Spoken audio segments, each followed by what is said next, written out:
somehow the 49ers are closer to trading Deebo Samuel than Jimmy Garoppolo. It's the sum of our fears. And we're going to talk about Deebo a lot. We're going to talk about other stuff. We got to start with his social media activity because that's how you follow this story. And people that didn't want to acknowledge this story were just saying, we're supposed to follow what he likes and tweet. Yeah. Yes, absolutely. It's 2022. So would you catch people up to the latest passive aggressive Deebo Samuel stuff? Yeah, and I don't have the full thing because he deleted it, but he said something along the lines of the only people that know what's really going on are the 49ers, him, and his agent. And I think that gives a lot of people, right? This is a roller coaster, and it really has been. And I get it, being a fan, we all want Deebo to stay. But we have to realize what's happening and what's been happening all along. Like, this has been an issue for a while. And so I think a lot of fans are probably hanging on the fact that he is opening that door for hope. But reality is he deleted that tweet. And if you looked at his like tweets, the first one, which he unliked and then reliked, is a tweet of him in a Dallas Cowboy uniform. That was liked. He liked a tweet from Ian Rappaport that talked about he requested a trade a week ago. And he liked a tweet from the guy who was a Fowler that reported, whoever reported it initially, that he was requesting a trade. He liked that tweet as well. Jeff Darlington, that's who it was. So he's clearly still wanting out. I don't know what his message was. Maybe it's the reasoning of why he wants out. That's what he's trying to get across. I don't know, but there's still a lot of social media activity happening, and this thing just keeps getting more and more bizarre. And what's crazy to me, Grant, this is the strangest thing of this whole scenario, is everything Deebo is doing this offseason and the way he's handling it is the exact opposite of who he is on the field. The exact opposite of who he is on the field. And I think with his recent social media activity and the way this has gone down, it's interesting to see who's on what side now. And I think we're going to talk about that possibly later. But this whole thing is just getting crazy. See, to me, I feel like it's kind of exactly who he is in the field. It depends on how you look at it. Because in a way, I mean, he's a very passionate, emotional player. He's a competitor. And he sacrificed for the 49ers. They lost Raheem Mostert. They're a run-first team. They don't pass well. Their quarterback's not good. Their pass protection isn't good. He had like 1,000 yards in 8 games, and they're like, we're losing. We usually play running back. And he's like, it just so happens I can do that too. And I'll bail you out.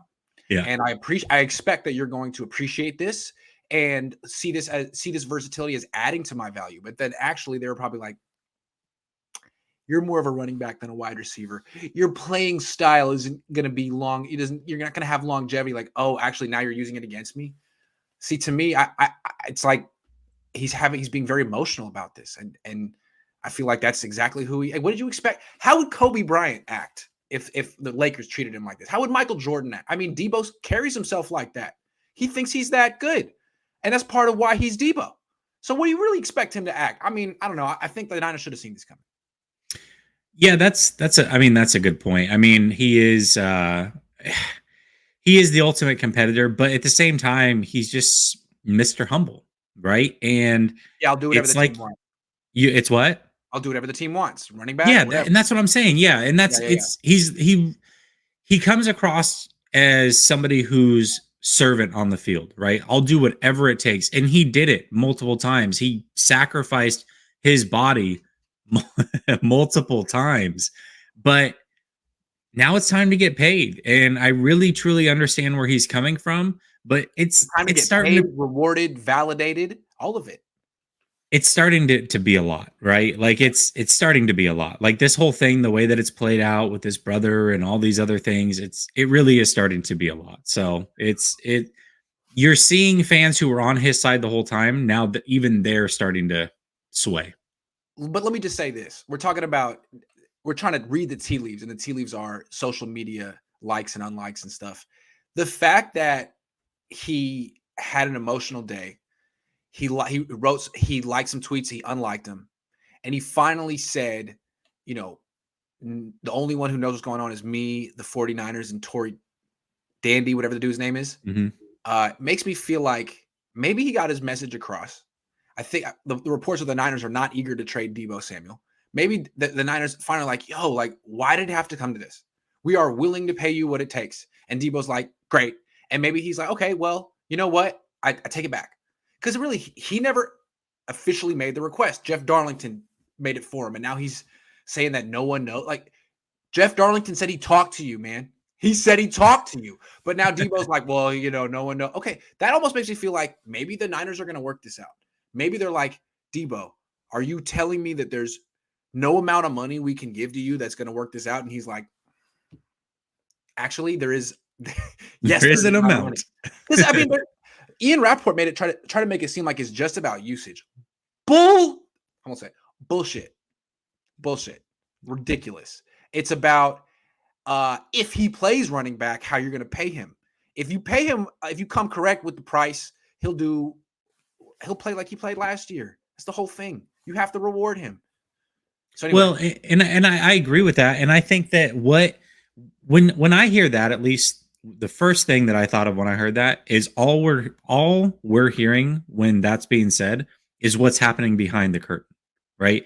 How negotiations went. And the 49ers obviously came in and said, hey, we foresee you doing this and we foresee you doing that for this much money. And he's going, I don't foresee me doing that at all for that much money.